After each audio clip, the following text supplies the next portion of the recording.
Hola a todos, ¿cómo están? Aquí nos encontramos nuevamente para dar continuidad a nuestra clase de filosofía. En las últimas clases estuvimos viendo la sofística y también la intervención de Sócrates frente a los sofistas. Así también hemos visto la filosofía de uno de los discípulos de Sócrates, como fue Platón. Y ahora vamos a ver la filosofía de un discípulo de Platón, en este caso Aristóteles. Muy bien, voy compartiendo pantalla para que ustedes me puedan acompañar en la clase de hoy por medio de con la ayuda del PowerPoint. Muy bien, tenemos así entonces nuestra materia que se llama filosofía. Estamos haciendo ya historia de la filosofía, repasando los grandes pensadores de la historia de la humanidad. Y hoy, como les dije, vamos a mirar a este señor y lo que ha significado su pensamiento, su sistematización filosófica para la historia de la filosofía. Nos referimos entonces a Aristóteles. Este filósofo representa un jalón decisivo en la historia del pensamiento filosófico. Sus enseñanzas constituyen hasta hoy día uno de los monumentos más elevados, si no el más alto, de la sabiduría humana. Por eso se lo conoce también como el filósofo, es decir, sin necesidad de mencionar su nombre. En la Sagrada Escritura, cuando los discípulos dicen es el Señor, se refieren a Jesús, no mencionan el nombre, no tienen necesidad de decir Señor Jesús. Cuando dicen el Señor, ya se sabe que se refiere a Jesucristo. Así también en filosofía, cuando se dice el filósofo, entonces nos estamos refiriendo a Aristóteles. Por su profundidad intelectual, por su gran pensamiento, por su sistematización filosófica y por todo el aporte que ha dejado a la historia del pensamiento. Por eso estamos ante un grande de la filosofía y se lo conoce así simplemente como el filósofo, al gran Aristóteles. Aristóteles nace en en el 384 antes de Cristo en esta gira en la frontera macedonia. Su padre, llamado Nicómaco, era un excelente médico que estaba al servicio del rey Amintas de Macedonia, padre de Filipo de Macedonia. Eh, Aristóteles va a escribir un libro que se titula Ética a Nicómaco, en donde va a tratar sobre la moral, las virtudes, pero esta ética a Nicómaco, él dedica a su hijo Nicómaco, que lleva el mismo nombre, mejor dicho, que el abuelo. Hemos dicho al comienzo que este Aristóteles fue discípulo de Platón y ya a muy temprana edad, a la edad de los 18 años, entre los años 366 a 365 antes de Cristo, viajó a Atenas e ingresó casi enseguida en la Academia Platónica. Fue precisamente en la escuela de Platón donde Aristóteles, podemos decir, maduró y consolidó su propia vocación filosófica de una manera definitiva, hasta el punto que permaneció en la academia durante 20 años, abandonándola solo a la muerte de Platón. De su biografía también sabemos que fue maestro de Alejandro Magno.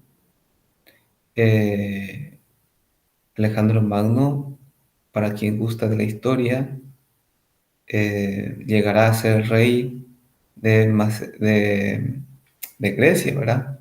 Como macedonio, y va a conquistar casi todo el mundo occidental conocido hasta entonces. Y este, cerca de los años 343 a.C., entonces comienza este periodo en la vida de Aristóteles, cuando Filipo, el macedonio, lo llama a su corte y le confía la educación de su hijo Alejandro, que, como hemos dicho, estaba destinado a revolucionar la historia griega y que en aquel momento tenía 13 años. Otro dato importante en la vida de Aristóteles y su legado para la humanidad es que él también es el fundador de lo que se conoce como el Liceo y la Escuela Peripatética.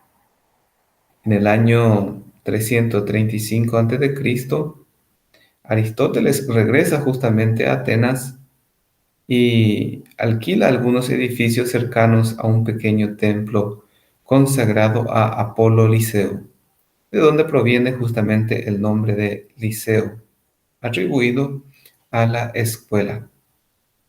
Como Aristóteles enseñaba o impartía sus enseñanzas mientras paseaba por los senderos del jardín vecino a los edificios, a su escuela también se le llamó peripato, del griego peripatos, que significa paseo, y sus seguidores fueron denominados por eso justamente peripatéticos. Bueno, estos son algunos datos biográficos importantes de este filósofo grande también en la historia de la filosofía, como lo fue Aristóteles. Muy bien, ahora vamos a adentrarnos ya en lo que fue su pensamiento filosófico. Pero para entender a Aristóteles, primero necesitamos volver a Platón, que fue su maestro, y ver las relaciones entre Platón y Aristóteles. A Aristóteles no se le puede comprender si no se comienza por establecer cuál es su postura frente a Platón. Aquí vamos a ver justamente las críticas de Aristóteles a Platón. En primer lugar, Aristóteles, refiriéndose a Platón, dice que según la filosofía platónica es imposible el mundo físico. El punto de partida es el dualismo radical de Platón, que consiste en la separación de la idea y de la cosa sensible singular. La idea es la esencia de la cosa y la esencia es el principio de la realidad y de la inteligibilidad de las cosas. Por ejemplo, el hombre es, em, con respecto a unos nombres que podemos mencionar, Héctor, Guido, Mercedes, El hombre es, con respecto a estos, la esencia. Ahora bien, como pretende Platón, la idea se halla separado del sujeto. Hombre separado entonces de Héctor, de Guido, de Mercedes. Y se sustrae a la cosa, a Héctor, a Guido, a Mercedes. Y entonces esto se queda sin realidad.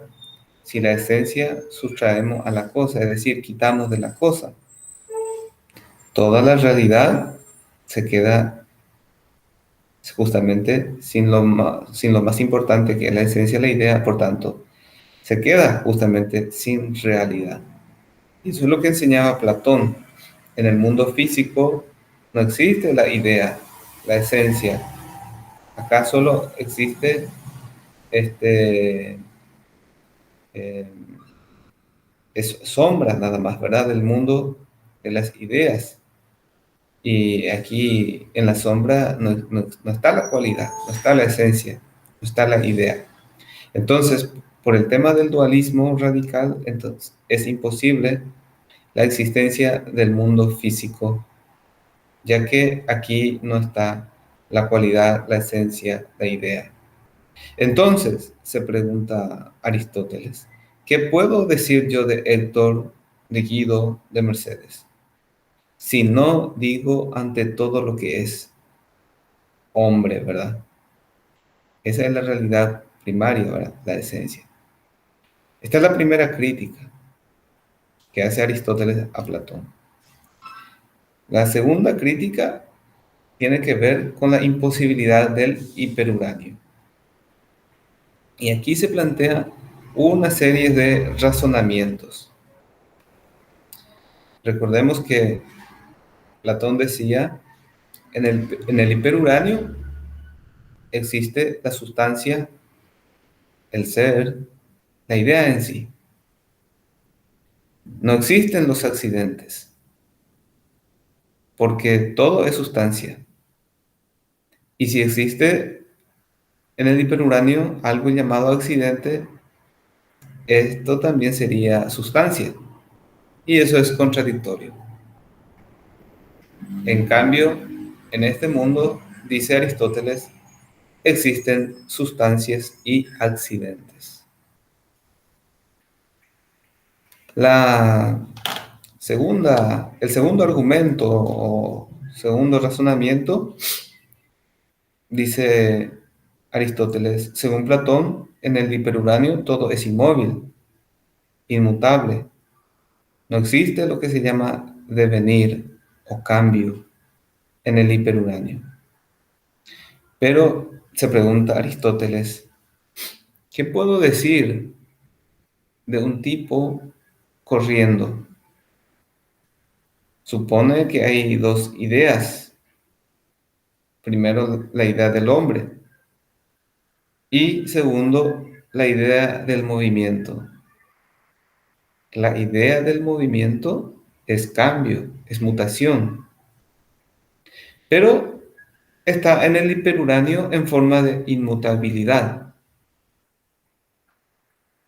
Es decir, este, sin el movimiento en sí, no existe en el hiperuranio. Y eso no es posible, dice Aristóteles. Es decir, si no existe la idea del movimiento en el hiperuranio, ¿cómo yo puedo decir que aquí las cosas se mueven? Si acá se produce la copia de lo que sucede en el hiperuranio.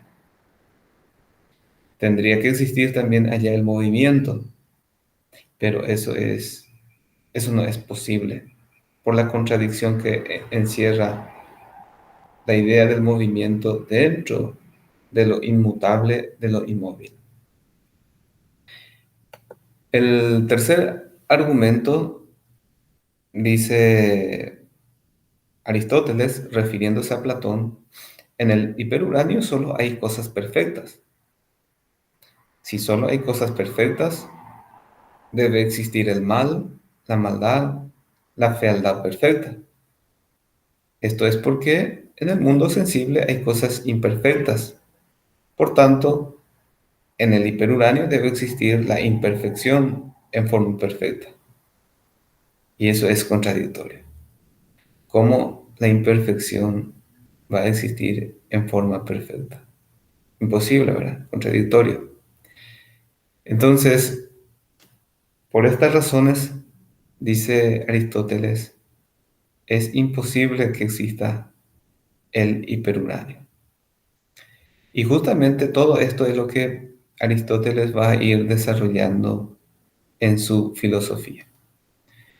Después de hacer este recuento de lo que fue la filosofía de Platón, ya a la luz de su discípulo Aristóteles, vamos a meternos ya concretamente en la filosofía aristotélica.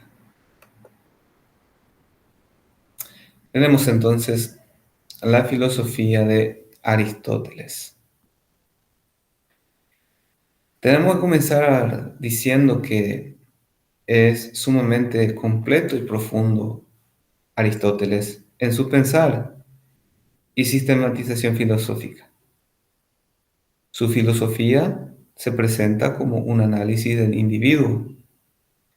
El individuo, en el análisis que hace Aristóteles, se revela como un compuesto de dos principios que reciben diversa denominación de acuerdo con la diversa función o diverso aspecto bajo el cual se los considere.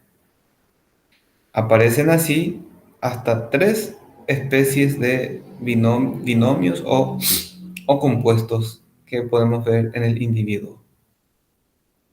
En primer lugar, o el primer binomio sería que todo individuo está compuesto de sustancia y accidente.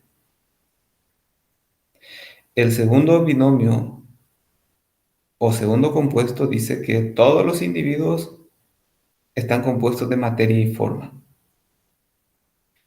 Y el tercer binomio es lo que se refiere al individuo en su consideración dinámica. Y dice Aristóteles que todo individuo está compuesto de acto y potencia.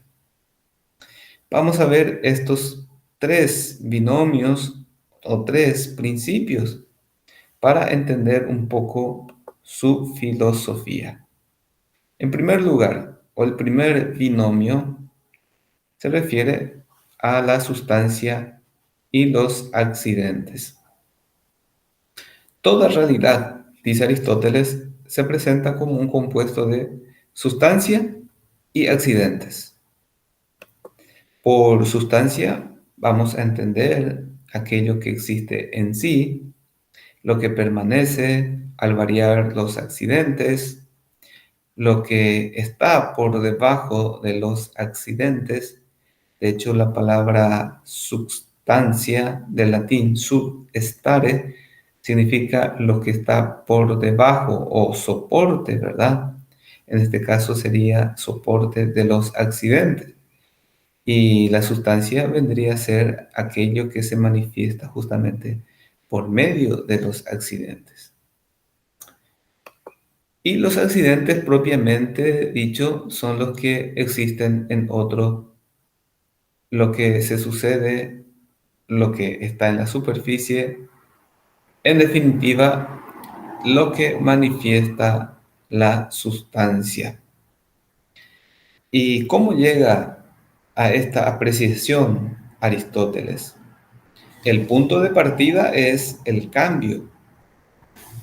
El animal, la planta, el hombre son individuos y los individuos cambian con el tiempo, se transforman y sin embargo permanecen lo mismo. Es decir, hay algo que permanece y algo que cambia. En todos los individuos, en todos los seres, prácticamente sucede lo mismo.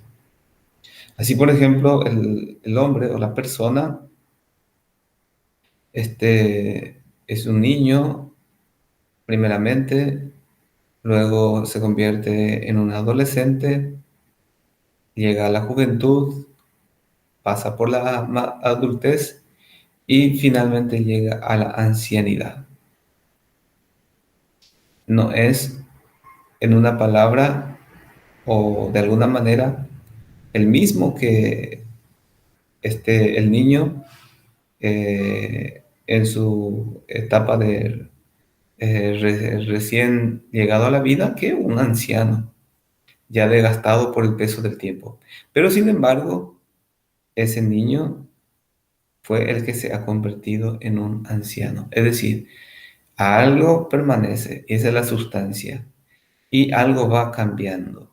Y esos son los accidentes, ¿verdad? La cualidad que va adquiriendo el hombre, ¿verdad? En las diferentes etapas de su proceso de crecimiento, ¿verdad? Entonces, los accidentes son los que existen en otro, lo que están adheridos, en este caso, a la sustancia. Y los accidentes son los que cambian, las sustancias son los que permanecen. Deduciendo esto, decimos que hay algo que permanece en el individuo y algo que se va sustituyendo, va cambiando, va mutando. Lo que permanece es justamente la sustancia y lo que se sustituye es el accidente. Otro ejemplo podemos decir lo que sucede con el agua, que puede convertirse en hielo y el hielo derretido que se convierte nuevamente en agua. Otro ejemplo podría ser la cubierta o la cámara, ¿verdad? De una cubierta que es flexible.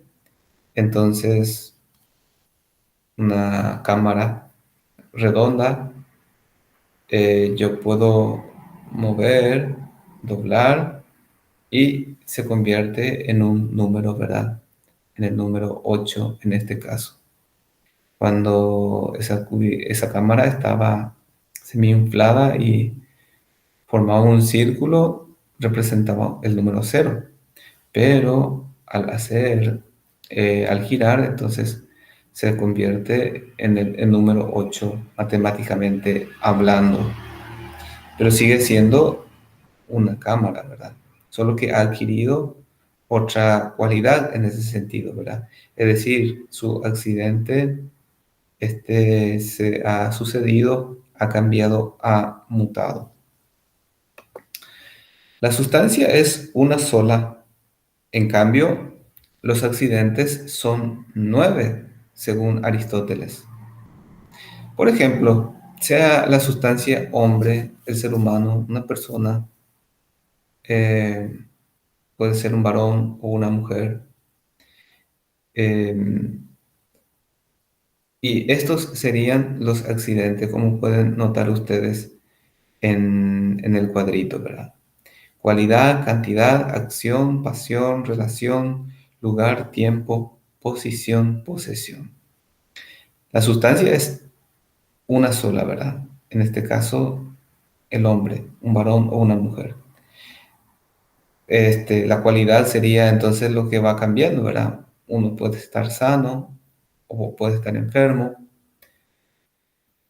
La cantidad tiene dos piernas, dos brazos. La acción, ¿verdad? El hombre puede golpear. Pasión puede ser golpeado. Relación, es decir, establece diferencia o similitud con otro. Podemos decir, fulano es mayor que, fulana es menor que. El otro accidente es el lugar. Uno puede estar aquí o puede estar allá en otro momento. El tiempo, podemos referirnos a hoy, mañana, ayer. eh, y la posición que ocupa también, ¿verdad? Esa sustancia, ese ser, ese hombre, esa mujer, ese varón, puede estar sentado, parado. Y posesión también, ¿verdad? Puede tener camisa, un pantalón, un jeans, una blusa, etcétera, ¿verdad? Entonces tenemos así eh, este, este primer binomio y esto está presente en todas las cosas, ¿verdad? Dice Aristóteles. No es que la sustancia está en el hiperuranio y los accidentes aquí en el mundo físico. No, todas las cosas están compuestas de sustancia y accidente. El segundo binomio es la materia y la forma. Y por forma entendemos aquello que hace que una cosa sea lo que es. No es lo mismo que figura, entonces. Forma es igual que esencia en este caso. La esencia es lo que hace que una cosa sea lo que es. Y materia, por otro lado, es lo que llamamos algo indeterminado, pero determinable. Es decir, la materia tiene una plasticidad, está con posibilidad de determinarse y convertirse en una cosa concreta, como la plastilina, que vamos moldeando con la mano y va adquiriendo diferente figura, diferente modelo. El punto de partida aquí para considerar el binomio materia y forma en todos los individuos es que, dice Aristóteles, uno es la esencia, en este caso la forma, y el otro la multiplica, en este caso la materia. Sucede, dice Aristóteles, que hay muchos individuos de la misma especie. Pensemos, por ejemplo, en la especie hombre, pero hay muchos hombres, ¿verdad? No es que existe un solo hombre. Aunque la esencia hombre es la misma, notamos que hay muchos individuos, muchos varones, muchas mujeres.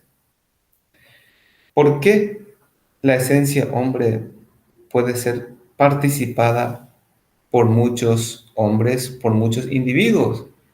Se pregunta Aristóteles.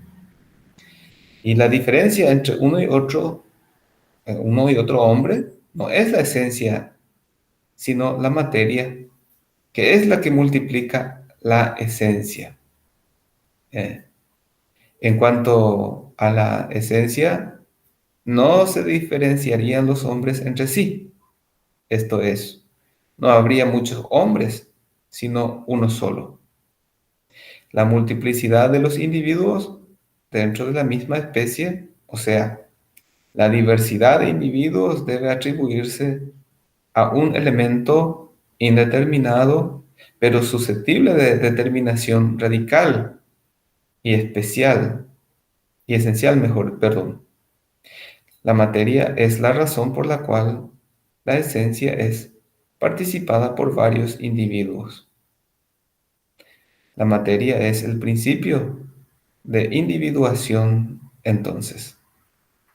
Eh, Recuerdo que un profesor de la facultad solía poner este ejemplo, el de los artesanos, por ejemplo, que tienen un modelo de un, un animal o un objeto, y entonces, de acuerdo a ese modelo, va sacando muchos, eh, muchas imágenes, ¿verdad? Muchos más objetos, y eso es gracias a que tiene mucha materia prima, ¿verdad? En este caso, los artesanos trabajan con barro. Puede hacer, por ejemplo, el dibujo de un caballito de barro, 50, 100, 200, y de acuerdo a la necesidad, de acuerdo a los clientes que tenga. De la misma manera, dice Aristóteles, La esencia hombre es una sola, pero ¿por qué existen muchos individuos? Y porque la materia es lo que hace posible que se multiplique los individuos y que estos individuos sean diversos, diferentes entre sí. Y la materia es, dice Aristóteles, la razón por la cual la esencia es participada por varios individuos. Así, Aristóteles denomina forma al principio determinante y llama este, materia al elemento justamente indeterminado e informe, pero determinable e informante. La forma, entonces, es el principio que determina radicalmente, íntimamente, sustancialmente, y forma entendida como esencia. Y la materia es el principio indeterminado, también radicalmente o íntimamente, sustancialmente, aunque susceptible de ser determinado por la forma o la esencia. La forma es la fuente de los caracteres específicos. La materia es la raíz de los caracteres entonces individuales. A la forma ha de atribuirse cuanto hay de necesario y esencial. A la materia, entonces, lo contingente y lo accidental. A la esencia, separada por Platón y ubicada en el hiperuránio, se la hace entonces descender al mundo sensible y unida a la materia constituye el compuesto. A estas doctrinas que reconoce la sustancia constituida de materia y forma, se la llama ilemorfismo, como ustedes tienen ahí en la presentación. Ile, que significa materia, morfeo, morfismo, que significa forma. Y esta es la explicación fundamental que da Aristóteles para explicar las cosas, las realidades en este mundo sin tener que recurrir a la idea del hiperuranio como lo había hecho Platón. Ahora vamos a ver el tercer binomio, que es el de acto y potencia. Desde el punto de vista dinámico, el individuo o todo individuo está compuesto de acto y potencia. Estas dos nociones quedaron ya esbozadas en la exposición anterior al afirmar que la materia es determinable, es decir, está en potencia al llegar a ser algo. Esto es, puede ser determinada y que en virtud de la forma o la esencia llega a estar en acto, es decir, aquello indeterminado por la cualidad de la potencia que tiene llega a convertirse en acto gracias a la forma, a la esencia. Acto y potencia, entonces, son conceptos resultantes del análisis del individuo considerado no tanto en suceder cuanto en su devenir. Por eso decimos que es el individuo considerado desde el punto de vista dinámico. Y Aristóteles dice que la potencia es la que queda, aquella realidad que permanece siempre. Y el alto es la que, por decir así, va y viene al producirse justamente el devenir. Cuando algo se ha eh, actualizado, vuelve a estar en potencia y vuelve a actualizarse. Así, por ejemplo, el niño, en alto, vamos a decir, es ahora niño, pero está en potencia para ser un adolescente. Cuando actualiza esa potencia de ser adolescente, luego está ya otra vez en potencia para ser joven, luego en potencia para ser adulto y así sucesivamente. ¿A qué llama devenir Aristóteles?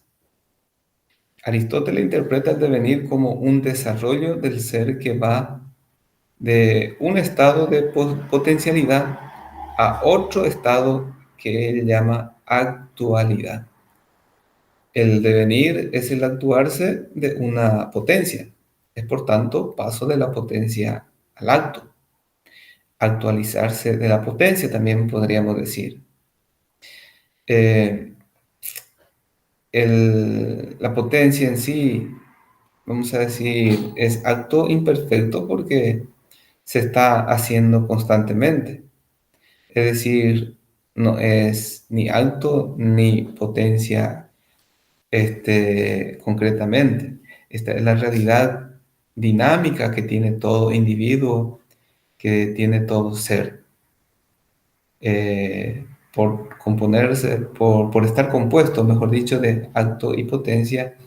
Entonces, potencia es lo que le posibilita llegar a ser algo y el acto es justamente el actualizarse de esa potencia, pero una vez que se actualiza algo, ya está otra vez en condición de ser otra cosa más, ¿verdad? Es decir, nuevamente está en potencia. La composición del ser en acto y potencia son las condiciones, dice Aristóteles, para que haya devenir o cambio o movimiento, ¿verdad? O mutación. Muy bien. Seguidamente vamos a mirar el problema del conocimiento en Aristóteles. Recordemos que para Platón el conocimiento era reminiscencia, era recordar lo que ya el alma sabía o conocía en el hiperuránio, pero que al venir a parar en el mundo sensible, entonces ha olvidado y entonces necesita recordar. Para Aristóteles, en cambio, el conocimiento, y aquí él introduce esta palabra que va a ser fundamental, el conocimiento consiste en una abstracción. Abstracción que significa abstraer, ¿verdad? Es decir, sacar algo que está metido en otra cosa, ¿verdad? Y abstraer significa prescindir, dejar de lado las cosas que rodean a algo para apropiarse de aquello que es esencial. Entonces, siguiendo el mismo pensamiento de Aristóteles, ustedes ya se darán cuenta de que la abstracción lo que va a buscar es justamente la esencia, la forma de las cosas, la cualidad esencial. Y para ello va a prescindir de los accidentes que son los que informan acerca de la realidad a la inteligencia del ser humano y llega a la inteligencia justamente por medio de los sentidos. Bueno, vamos a ver cómo se sucede este planteamiento del conocimiento como abstracción. Lo primero que vamos a decir es que Aristóteles distingue como facultades cognitivas del hombre las funciones sensitivas y las funciones intelectivas. Entonces tenemos dos medios de conocimiento, los sentidos y el intelecto propiamente dicho, ¿verdad? Las funciones sensitivas son el conocimiento sensitivo, apuntan a los objetos materiales en su ser concreto y material. Se ejercen por medio de instrumentos materiales, que son los órganos corporales. Las potencias cognitivas sensibles son los sentidos comúnmente, que comúnmente conocemos como la vista, el tacto, el oído, etc. Y las funciones intelectivas son ejercidas por el alma, denominada nous por Aristóteles. Y en este sentido difiere con Platón en la concepción de las ideas y afirma que nuestras ideas son, sí, universales, y sin embargo representan las cosas singulares.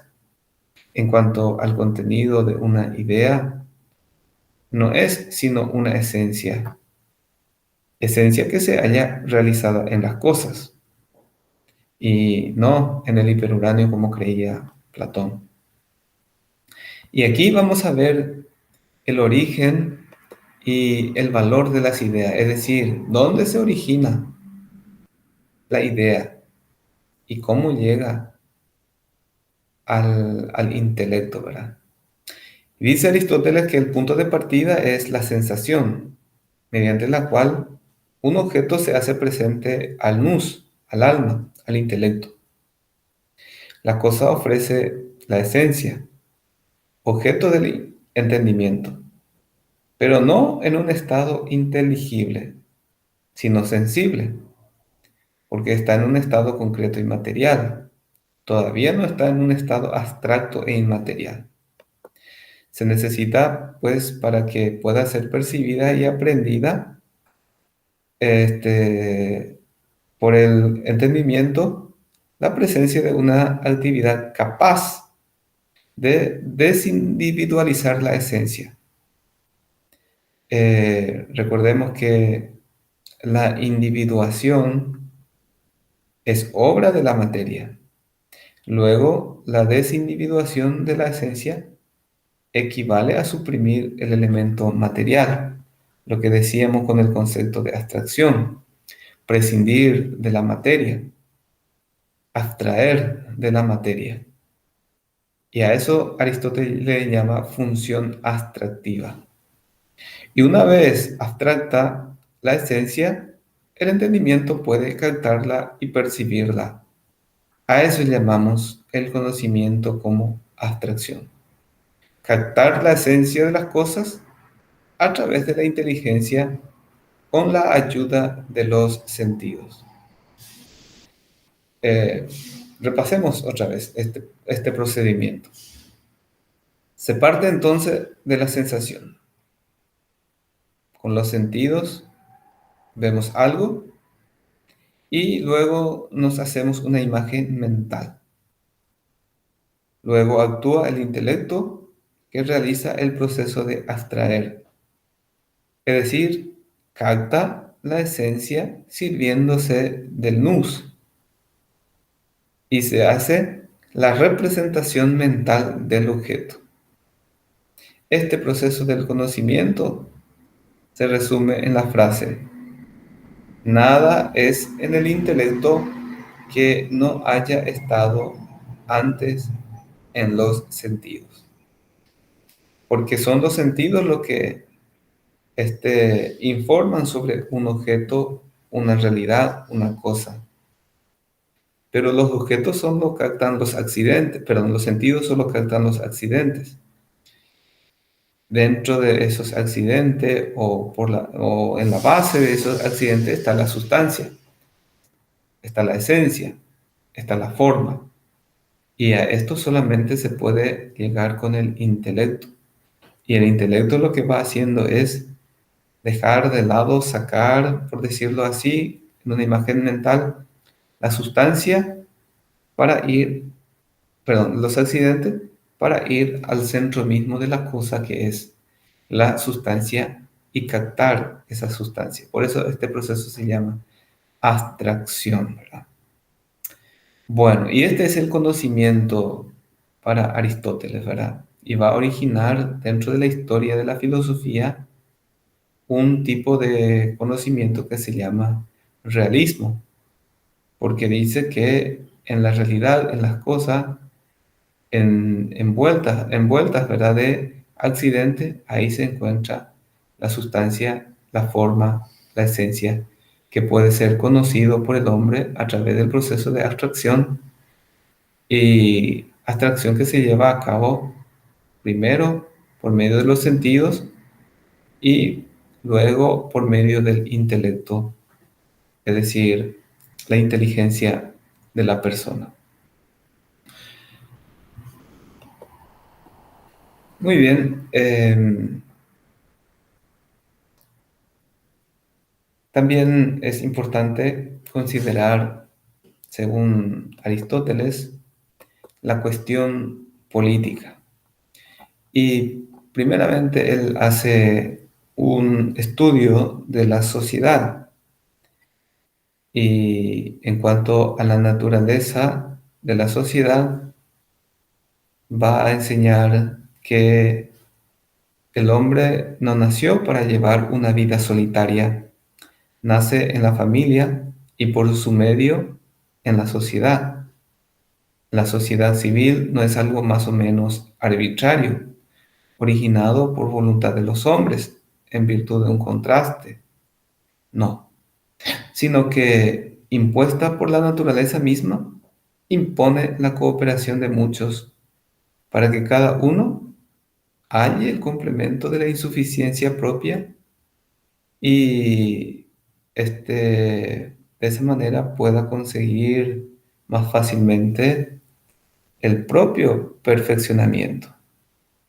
La sociedad, por tanto, tiene para Aristóteles una función no solo negativa, sino también positiva, en cuanto que ayuda al individuo a conseguir la propia perfección.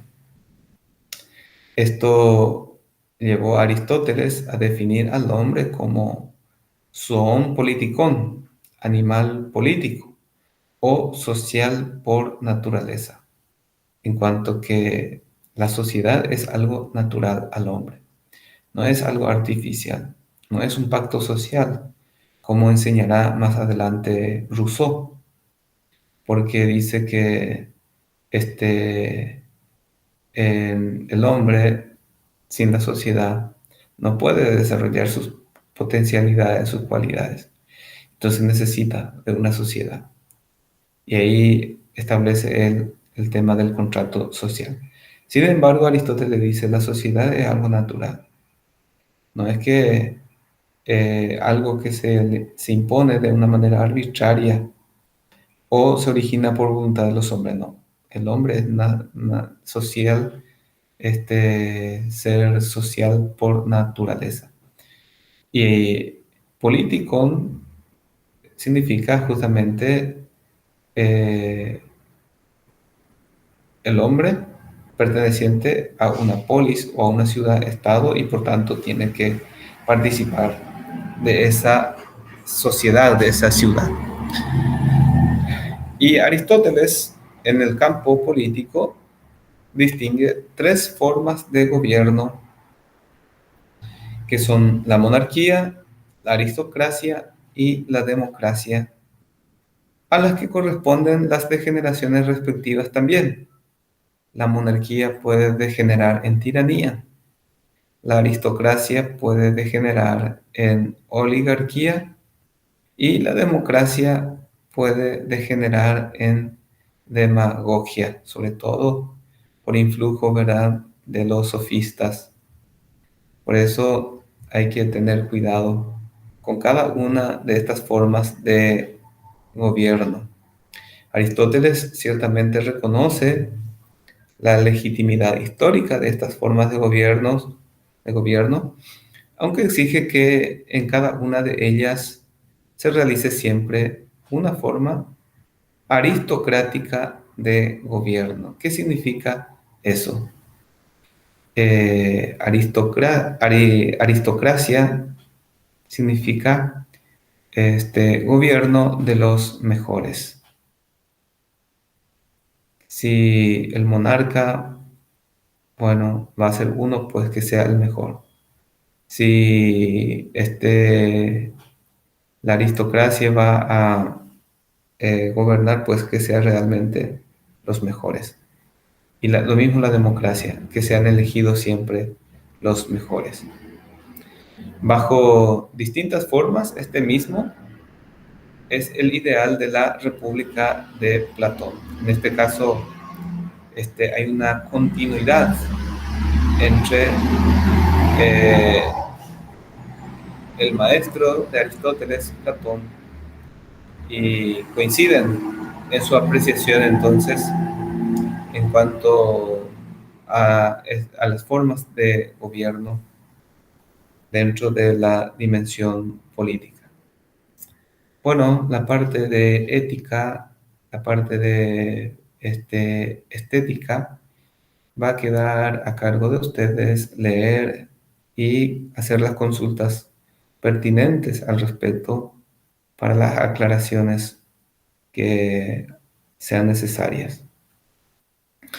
Para concluir nuestra presentación de Aristóteles, decimos que estas líneas maestras de la construcción aristotélica permanecen como conquista definitiva en el patrimonio de la humanidad.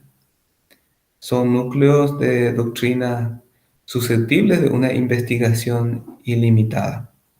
Es decir, dijimos que Aristóteles es un filósofo bastante completo y en ese sentido su enseñanza es susceptible de una investigación ilimitada.